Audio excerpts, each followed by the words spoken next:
So one of the big things that is being talked about is the Elementary and Secondary Education Act, which became the No Child Left Behind Act in 2001, which um, the act required for schools to develop assessments for their kids. No Child Left Behind, meaning that every kid is held accountable, and we need to assess these kids and make sure they're getting the right skills that they need while they're in school. Well, Secretary Duncan is wanting to revise this act again as well, seeing as it hasn't been revisions on it since 2001, and we're now in 2015. They feel that some new things need to happen. It shouldn't be just for special ed or no child left behind. We should care about every kid. It shouldn't matter like what area code you live in, or what's your zip code, or what's your nationality. That all kids need to be college and career ready.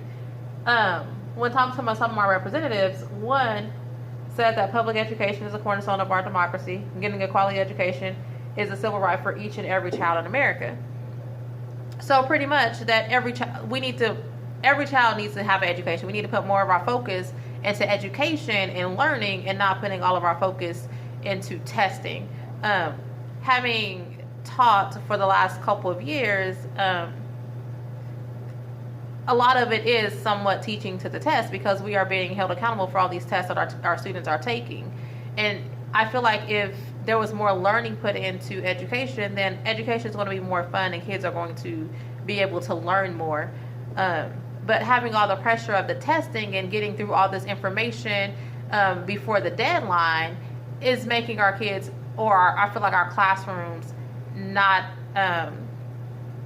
it's just not as fun. It's not as great learning environment.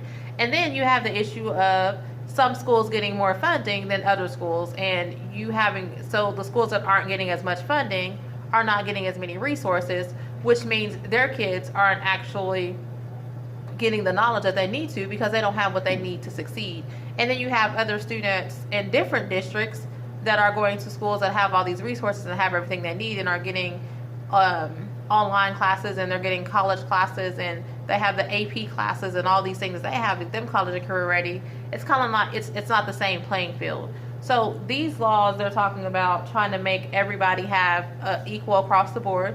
We need to have the resources at all schools, the same resources, and that all students should be able to be college and career ready. It was one story that I read about, that a student had a B average, and he was on the honor roll, and he was from a lower class area, and he went in to get ACT testing thinking he was going to be college and career ready. And once he got there, when they assessed him, he was pretty much like at a 3rd or 4th grade level. While he was in 11th grade, they had pushed him, and seeing as he was on a B level from the resources that were given to him in that school, but as far as being college and career ready, he wasn't even close.